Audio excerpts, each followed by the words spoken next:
10, in fact, with Haslam, Sykes and Locatelli all in their pit boxes as well. As far as the leaders are concerned, the only two out on the circuit at the moment, number 45, Scott Redding, currently loses 0.4 of a second to Top Rack in that final sector, and in that final sector, no one's gotten closer than 0.4 to Top Rack, so that is where the Yamaha's working really well at this stage.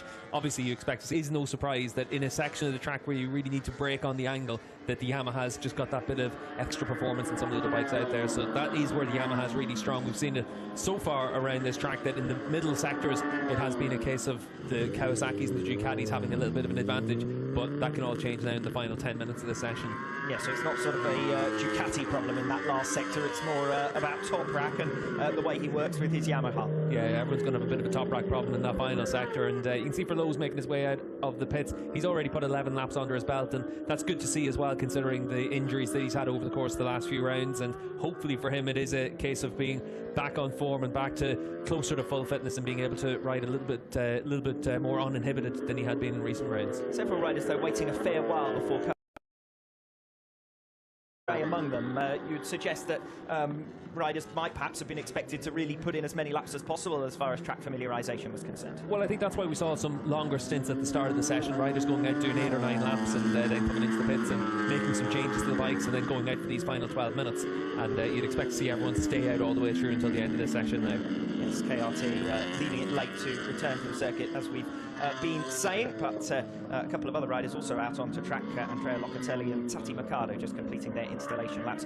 Not quite sure what Michael Van der Mark was waving his hand about there. We might be about to see it. Big moment there as he back shifts down in towards those ever tightening right-handers at the end of the lap, and for Van der Mark, he's able to at least live to fight another day, and he's going to rejoin the track and still be able to set some times. This him just coming through turn 1 down in towards 2 and 3. This is one of the tighter sections of the track, but it opens up from 3 onwards through turn 4, 5, 6. It really is opening up all the way through until we get to turn 10 at the end of the back straight. Scott Redding's just gone across the line for a new personal best, 1 minute 37.504 for Redding. So the standings now with just over 10 minutes remaining. Raz Gatlioglu 9/10 clear, Rinaldi second fastest, Bassani third fastest, Jonathan Ray fourth, and Scott Redding fifth. A fair number of Ducatis up towards the front of the field. Yeah, and certainly that's what Scott Redding's going to expect to see through the course this weekend, is that Ducati have the performance to be able to get to the front. He wants to be a spoiler. As it is right now, he's 5th fastest, but you'd expect to see him find some performance as we move through the sessions today. But Ducati, they can be that spoiler if the bike works and it's in that right operating window.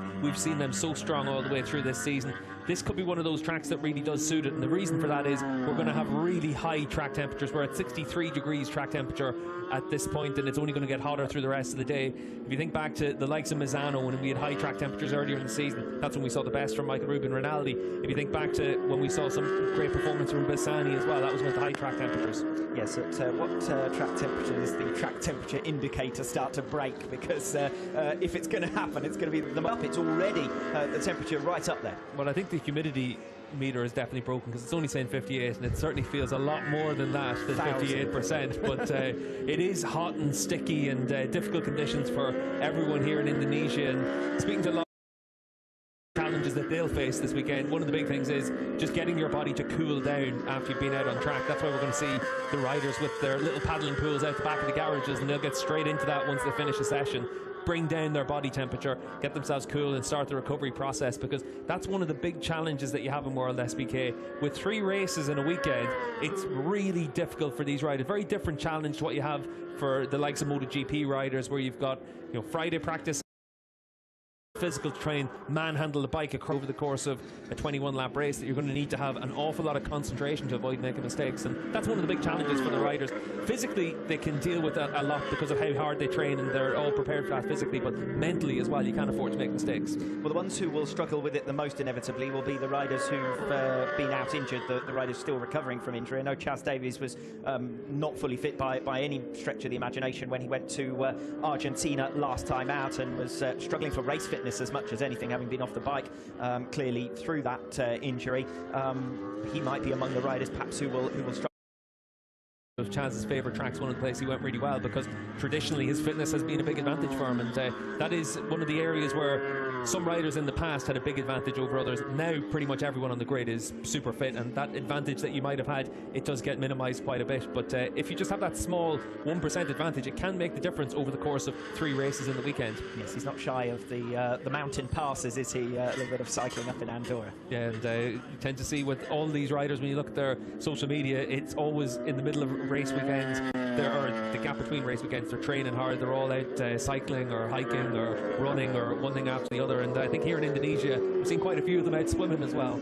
Or just before race weekends if you're Scott Redding, of course. Yeah, and obviously for Scott, that gap between Jerez and Portimao, cycling between the 2 tracks, it was an interesting way to get himself ready, but it worked. He had a great weekend in Portimao. Yes, anyone who'd been criticising him prior to that weekend for the decision to exert himself between 2 rounds quickly had to eat humble pie after a brace of second positions over the course of that weekend.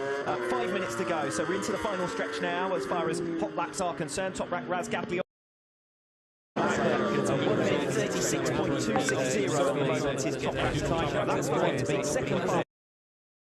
He's just trying to use the place to get us into the as